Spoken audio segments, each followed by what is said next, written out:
السلام علیکم ورحمت الله وبرکاته. خویندرونو، روژه ده، ښه خوندوره ده. البته ځینې خلک به په روژه ماتي کې ډېر څه خوري او ځینې به لږ خوري، خو د خدای وعده هم ده چې په روژه ماتي کې د انسانانو رزق زیاتېږي، نو ځکه هر سړی ورخطا وي او هر څه چې په لاس ورځي راوړي او خوري، خو په هیر مو نشي چې خپل ګاونډي، خپل خپلوان په هیر نه کړئ. خپل د اوږد دسترخوان چې په دې کې لسګونه شیان پراته وي، میوې، شربتونه، خواړه، او د چا په کور کې به وچه ډوډۍ وي او ترکاري به هم نه وي، نو دوی در سره یاد ساتئ، د دوی حق دی، دا د خدای امر دی. نو خبره مو دا کوله چې په روژې کې ډېر خوند دی، په نیولو کې څومره خوند دی، بیا په د روژه ماتي په وخت کې څومره خوند دی. هغه که لږ وي او که ډېر څه وي، زه په خپله یو شی، یو ترکاري او وچه ډوډۍ د 2-3 ورځو خورم، حقیقت درته وایم. البته چای ډېر څښم، شین چای، خو دا ژوند د خوندونو، د عبادات، د خدمتونو، د مرستو،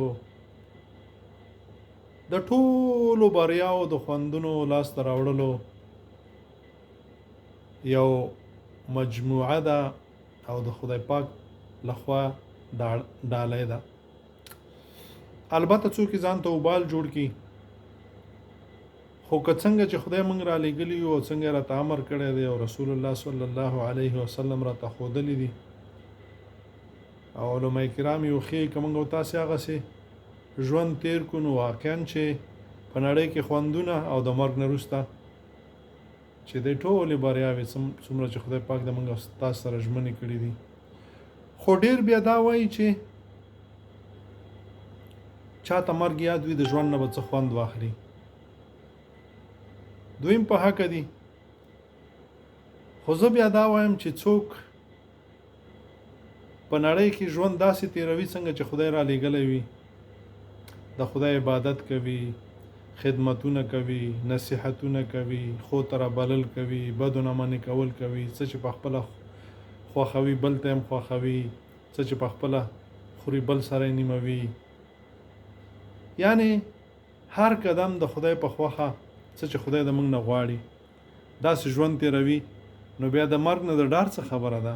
البته هغه کسان به د مرګ نه ضرور اتمن ډارېږي کوم چې په نړۍ کې څه چې دی غواړي، څه چې ورته نفس وویل، څه چې ورته شیطان په زړه کې وسوسه واچوله او د ژوند سره لوبې وکړي او ژوند یې داسې تیر که څنګه چې دی غواړي. علم نه لري، د دین علم نه لري، د دنیا پوهه نه لري، وجدان یې مړ وي، د هر څه نه بېغمه وي. زه درته یو بیلګه وایم، یو څوک یو مسافرۍ ته ځي، خپل وطن، خپل مور او پلار، خویندرونو، کورنۍ، عزیزان، وطن پرېږدي، هر څه پرېږدي، کام قبیل پرېږدي او هلته لاړ شي او دا سړی چې دی هلته ملا وتړي او داسې کار وکړه څنګه چې د مسافري کړې ده، ښه پیسې وګټي، د مور او پلار، د خویندرونو، د خپلو خپلوانو، د ګاونډیانو، د عزیزانو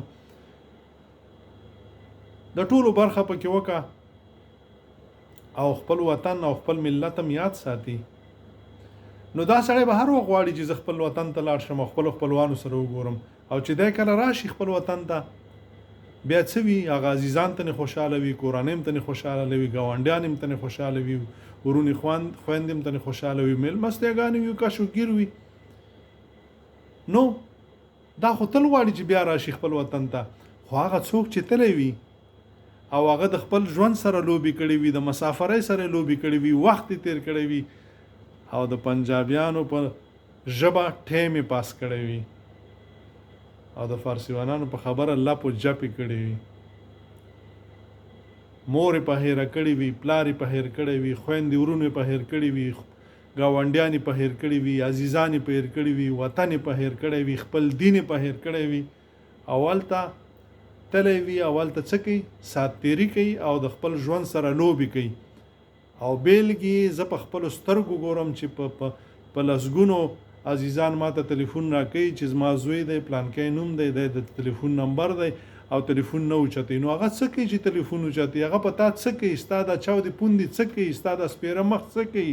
هغه د مور هغه چاود لاسونه څه کوي؟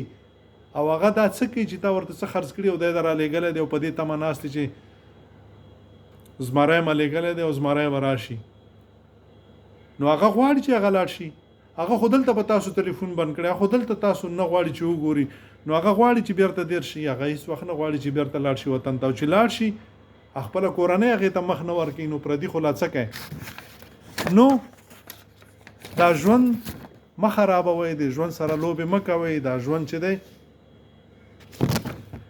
د ټولو بریاو یو مجموعه ده، د خدای لخوا یو لویه ډالۍ ده او دا ډالۍ چې موږ او تاسو ته راکړې ده، په دې باندې موږ او تاسې لویې بریا ته رسېدی شو چې هغه د مرګ نه وروسته بریا ده. او په دلته هم دا خوندونه، دا کائنات، دا میوې، دا سکنې، دا میوې خوړل، دا هر رقم اوبه، دا شوده، دا ګبینه، دا خپل خپلوان، دا مور، خویندې، ورونه، خپل خپلوان، عزیزان د ټولو سره ناسته پاسته، دا څومره خوند دی. نو د ژوند سره لوبې مه کوئ، د ژوند نه خوند واخلئ او داسې ژوند وکړئ څنګه چې خدای درنه غواړي، بیا بریاوې ستاسې دي. السلام علیکم ورحمت الله وبرکاته.